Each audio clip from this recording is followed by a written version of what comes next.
ಆ ಮಾತನ್ನ ನಂಬಿಕೊಳ್ಳುವಾಗ ರಕ್ತ ಕುಸುಮ ರೋಗಿ ಹೃದಯದಲ್ಲಿ ಒಂದು ಆಲೋಚನೆ ಬಂದಿತ್ತು. ಹಲ್ಲೆಲೂಯಾ. ಏನ್ ಆಲೋಚನೆ ಬಂದಿತ್ತು? ಇವತ್ತು ನಾವು ಆ ಜಾಗದಲ್ಲಿ ಇದ್ರೆ ಏನ್ ಆಲೋಚನೆ ಮಾಡ್ತಿದ್ವಿ ಗೊತ್ತಾ? ಹೆಣ್ಮಕ್ಳು ಕೆಲವು ಇರ್ತಾವ. ಹಲ್ಲೆಲೂಯಾ. ಬೇಜಾರ ಮಾಡ್ಕೊಬೇಡ್ರಿ. 10th ಒಂದ್ ಸಬ್ಜೆಕ್ಟ್ ಹೋದ್ರೆ ಡಮ್ ಅಂತ ಹೋಗ್ಬಿಡ್ತಾವ. 10th ಒಂದ್ ಸಬ್ಜೆಕ್ಟ್ ಹೋದ್ರೆ ಟ್ಯಾಬ್ಲೆಟ್ ತಗೊಂಡು ಸತ್ತು ಹೋಗ್ಬಿಡ್ತಾವ. ಅವಕ್ ಒಂದ್ ಸಬ್ಜೆಕ್ಟ್ ಸಹಿಸ್ಕೊಳಕ್ಕೆ ಕಷ್ಟ. 12 ವರ್ಷ ರೋಗ ಇದ್ದಿದ್ರೆ ಈಗಿನ ಮಕ್ಳಂತ ಕಂಪಲ್ಸರಿ ಸತ್ತು ಹೋಗ್ಬಿಡ್ತಾವ ಬಿಡು. ಹಲ್ಲೆಲೂಯಾ. ಆದ್ರೆ ಆ ಸ್ತ್ರೀ ಯೇಸುವಿನ ವಾಕ್ಯವನ್ನ ಕೇಳಿಸಿಕೊಳ್ಳುವಾಗ ತನ್ನ ಹೃದಯದಲ್ಲಿ ಒಂದು ಆಲೋಚನೆ ಮಾಡ್ತದಳೆ, ಹೇಗಾದ್ರೂ ಮಾಡಿ ನಾನು ಹೋಗಿ ಯೇಸುವಿನ ಒಂದು ಗೊಂಡೆಯನ್ನ, ಬಟ್ಟೆಯ ಉಡುಪನ್ನ ಮುಟ್ಟಿದ್ರೆ ನನಗೆ ಸ್ವಸ್ಥವಾಗ್ತದಂತ. ಹಲ್ಲೆಲೂಯಾ. ಯಾರಾದ್ರೂ ಹೋಗಿ ಗಂಟೆಗಟ್ಲೆ ಬೈಬಲ್ ಪ್ರಸಂಗ ಮಾಡಿ, ನೋಡಮ್ಮ ನೀನ್ ಯೇಸುವನ್ನ ನಂಬಿದ್ರೆ ನಿನಗೆ ದೇವ್ರು ಸ್ವಸ್ಥ ಮಾಡ್ತಾನಂತ ಹೇಳ್ಯಾರ. ಹಲ್ಲೆಲೂಯಾ. ನೀವ್ ಎಷ್ಟು ದಿನಗಳಿಂದ ವಾಕ್ಯ ಕೇಳ್ತಾ ಇದ್ದೀರಿ? ಹಲ್ಲೆಲೂಯಾ. ಗಟ್ಟಿಯಾಗಿ ಹಲ್ಲೆಲೂಯಾ. ಆ ಸ್ತ್ರೀ ಒಂದು ಆಲೋಚನೆ ಮಾಡಿದಳು. ಆಕೆಗೆ ಏನು ಬಂದಿಲ್ಲ. ಆಕೆಯ ಮನಸ್ಸಿನಲ್ಲಿ ಒಂದು ನಂಬಿಕೆ ಏನ್ ಗೊತ್ತಾ? ಯೇಸುವಿನ ಬಟ್ಟೆಯನ್ನ ಮುಟ್ಟಿದ್ರೆ ಸ್ವಸ್ಥವಾಗ್ತದೆ. ಹಾಗಾದ್ರೆ ಬೈಬಲ್ ಅಲ್ಲಿ ಎಲ್ಲಾದ್ರೂ ಹೇಳಿದನ ನೀವು ಹೋಗಿ ಯೇಸುವಿನ ಬಟ್ಟೆ ಮುಟ್ರಿ ಹಂಗಾರೆ ಸ್ವಸ್ಥತೆ ಆಗ್ತದೆ ಬರ್ದದ? ಅಥವಾ ದೇವ್ರ ಅಪ್ಪಣೆ ಕೊಟ್ಟನ? ದೇವ್ರು ಹೇಳನ ನೀನು ಬಟ್ಟೆ ಮುಟ್ಟು ಹಂಗಾರೆ ಸ್ವಸ್ಥತೆ ಆಗ್ತಂತ ಹೇಳನ? ಇಲ್ಲ. ಆದ್ರೆ ಆಕೆ ಮನಸ್ಸಿನಲ್ಲಿ ಒಂದು ಕಲ್ಪಿಸಿಕೊಂಡಳು, ಏನಂತ? ನಾನು ಹೋಗಿ ಯೇಸುವಿನ ಬಟ್ಟೆಯನ್ನು ಮುಟ್ಟಿದ್ರೆ ಸ್ವಸ್ಥವಾಗ್ತದೆ. ಆಕೆ ಒಂದು ನಂಬಿಕೆ. ಆಕೆ ಏನ್ ಮಾಡಿದಳು? ಜನಗಳ ಗುಂಪಿನಲ್ಲಿ ಹೇಗೋ ದಾರಿ ಮಾಡ್ಕೊಳ್ತಾ ಆ ಸ್ತ್ರೀಯನ್ನ ನೋಡಿದ್ರೆ ಯಾರು ಒದಿಬೋದೇನೋ, ಈಕೆ ಯಾಕೆ ಬರ್ತಾಳಂತ ಅದೆಲ್ಲವನ್ನ ಲೆಕ್ಕಿಸದೆ ಆ ಸ್ತ್ರೀ ಹೋಗಿ ಆತನ ಉಡುಪನ್ನ ಮುಟ್ಟುವಾಗ ಬೈಬಲ್ ಹೇಳ್ತದೆ ಆಕೆಗೆ ಸ್ವಸ್ಥವಾಯಿತು. ಹಲ್ಲೆಲೂಯಾ. ಆಕೆಗೆ ಸ್ವಸ್ಥವಾಯಿತು. ಗಟ್ಟಿಯಾಗಿ ಆಮೇಲೆ ಹಲ್ಲೆಲೂಯಾ. ಹಲ್ಲೆಲೂಯಾ. ಆಕೆಗೆ ಸ್ವಸ್ಥವಾಯಿತು. ನನಗೆ ಇಷ್ಟವಾದಂತ ಸಂಗತಿ ಏನು ಗೊತ್ತಾ? ಅಲ್ಲಿ ಯೇಸು ಹೇಳ್ತಾನೆ, ಓ ನನ್ನನ್ನು ಯಾರ ಮುಟ್ಟಿದ್ರು? ಹಲ್ಲೆಲೂಯಾ. ಯೇಸು ಏನ್ ಹೇಳಿದ್ರು? ಯಾರೋ ನನ್ನ ಮುಟ್ಟಿದ್ರು. ಈ ಪ್ರಸಂಗ ನೀವು ಕೇಳಿಲ್ಲ ಅಂತ ನಾನು ಹೇಳ್ತಾ ಇಲ್ಲ, ಕೇಳಿದ್ದೀರಿ. ಹಲ್ಲೆಲೂಯಾ. ಕೇಳಿದ್ದೀರಿ, ನಾನು ನಂಬ್ತೇನೆ. ಆದ್ರೆ ದೇವರ ಆತ್ಮ ತಿಳಿಸದೇನು ಗೊತ್ತಾ? ಯೇಸು ಸ್ವಾಮಿ ಉಡುಪನ್ನು ನೀನ್ ಮುಟ್ಟಿಲ್ಲ. ಹಲ್ಲೆಲೂಯಾ. ಈ ಪ್ರಸಂಗ ಕೇಳಿಲ್ಲ ಅಂತ ನಾನು ಪ್ರಸಂಗ ಮಾಡ್ತಾ ಇಲ್ಲ. ಪ್ರಸಂಗ ಕೇಳಿದ್ದೀಯಾ? ಆಕೆ ಆಲೋಚನೆಯನ್ನು ಅರಿತುಕೊಂಡಿದ್ದೀಯಾ? ಆಕೆಗೆ ಆದಂತ ಅದ್ಭುತ ನೀನು ಗೊತ್ತು. ಆದ್ರೆ ಇದುವರೆಗೂ ನೀನು ಆಕೆಯ ಹಾಗೆ ಹೋಗಿ ಯೇಸುವಿನ ಉಡುಪನ್ನ ಮುಟ್ಟತಕ್ಕಂತ ಧೈರ್ಯ ಮಾಡಲಿಲ್ಲ. ಹಲ್ಲೆಲೂಯಾ. ಯೇಸು ಕೇಳಿದನು, ಯಾರೋ ನನ್ನನ್ನು ಮುಟ್ಟಿದ್ರಂದ್ರೆ ಶಿಷ್ಯರಿಗೆ ಬಹಳ ಚಿಡಿಪಿಡಿ ಆಯ್ತು. ಯಾಕೆ? ಗುಂಪು ಗುಂಪಾಗಿ ಜನರು ಆತನ ಮೇಲೆ ಬೀಳ್ತಾ ಇದ್ದಾರೆ.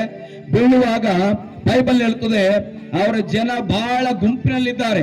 ಯಾರೋ ಒಬ್ರು ಮುಟ್ಟಿದ್ರಂದ್ರೆ ಹೆಂಗಿರ್ತದ? ಹಲ್ಲೆಲೂಯಾ. ಗಟ್ಟಿಯಾಗಿ ಹಲ್ಲೆಲೂಯಾ. ಹೆಂಗನ್ಸ್ತದ ಮನಸ್ಸಿಗೆ?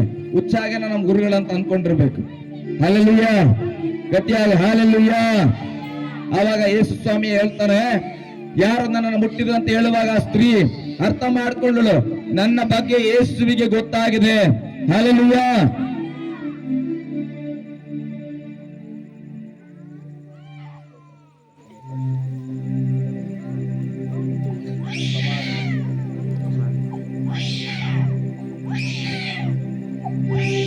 ಹಲ್ಲೆಲೂಯಾ.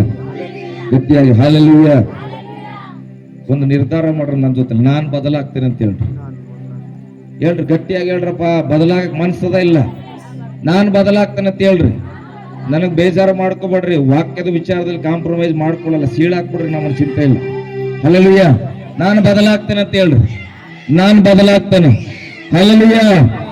ಬದಲಾಗದೆ ಹೋದ್ರೆ ನಮ್ಮ ಜೀವಿತ ಬದಲಾಗಲ್ರಿ, ಇದ್ದ ಹಾಗೆ ಇರ್ತವೆ. ಇಲ್ಲಿ ವಾಕ್ಯ ಹೇಳ್ತದೆ ಏನಂತ ಗೊತ್ತಾ? ಆಕೆ ಸ್ತ್ರೀಯನ್ನ ದೇವರು ಮುಟ್ಟಿದಂತದನ್ನ ನೋಡಿಲ್ಲ. ಆದ್ರೆ ಆತನ ಹೇಳ್ತಾ ಇದ್ದಾನೆ, ಯಾರೋ ನನ್ನನ್ನು ಮುಟ್ಟಿದ್ರು ಎಂಬುದಾಗಿ. ಆವಾಗ ಏನ್ ಮಾಡಿದಳ ಸ್ತ್ರೀ? ನನ್ನ ಬಗ್ಗೆ ಆತನಿಗೆ ಗೊತ್ತಾಗಿದೆ ಅಂತೇಳಿ ನಡಗುತ್ತಾ ಯೇಸು ಸ್ವಾಮಿಯ ಬಳಿಯಲ್ಲಿ ಬಂದು ನಿಂತಳು. ಹಲ್ಲೆಲೂಯಾ. ಹಲ್ಲೆಲೂಯಾ. ಯಾರ ಹತ್ರ ಬಂದ್ ನಿಂತರು? ಯೇಸು ಸ್ವಾಮಿ ಹತ್ರ ಬಂದ್ ನಿಂತರು. ಒಂದು ವಚನ ಓದೋಣ ಪ್ರೇಮ, ನಿಮ್ಗೆ ಅರ್ಥವಾಗೋದಕ್ಕಾಗಿ. ನಾನು ಬೇಗ ಮುಗಿಸ್ತೇನೆ.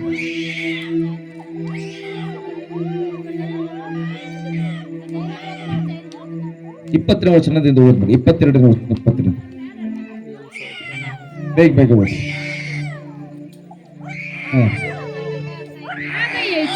ಆಗ ಯೇಸು ಹಿಂತಿರುಗಿ ಆಕೆಯನ್ನು ನೋಡಿ, ಮಗಳೇ ಧೈರ್ಯವಾಗಿರು. ಎಲ್ಲ ಈ ಕಡೆ ಕೇಳ್ರಪ್ಪ, ನನ್ ಕೇಳ್ರಿ, ನನ್ನ ನೋಡ್ರಿ. ನೆಕ್ಸ್ಟ್ ಟೈಮ್ ರಾಮನಗರಕ್ಕೆ ಬರಲ್ಲ ಚಿಂತೆ ಮಾಡ್ಬಿಡ್ರಿ. ನೋಡ್ರಿ ಈ ಕಡೆ. ಹಲ್ಲೆಲೂಯಾ. ಹಲ್ಲೆಲೂಯಾ. ಯಾಕೆ ಗೊತ್ತಾ? ಬೈಬಲ್ ವಚನ ಇದೆ ಪ್ರೇರ, ಬೇಜಾರು ಮಾಡ್ಕೋಬೇಡ್ರಿ, ಬೈಕ್ ಕೊಡ್ರಿ, ಚಿಂತೆ ಇಲ್ಲ. ದೇವರ ವಾಕ್ಯ ಹೇಳ್ತ, ಕೆಲವರ ಹೃದಯವನ್ನ ಹೇಗೂ ಇವ್ರ ರಕ್ಷಣೆ ಹೊಂದಬಾರ್ದಂತೇಳಿ ಮೊಂಡು ಮಾಡಕ್ಕೆ ಏನಂತ ಸೈತಾನ. ಹಲ್ಲೆಲೂಯಾ. ಹಂಗಿರೋದು ಬೇಡ ಪ್ರೇರೆ. ನಮ್ಮ ಹೃದಯಗಳು ಮೊಂಡಲ್ಲ, ಮೃದುವಾಗಿದೆ. ಯೇಸುವನ್ನು ನಾವು ಕಂಡುಕೊಳ್ಳೋಣ.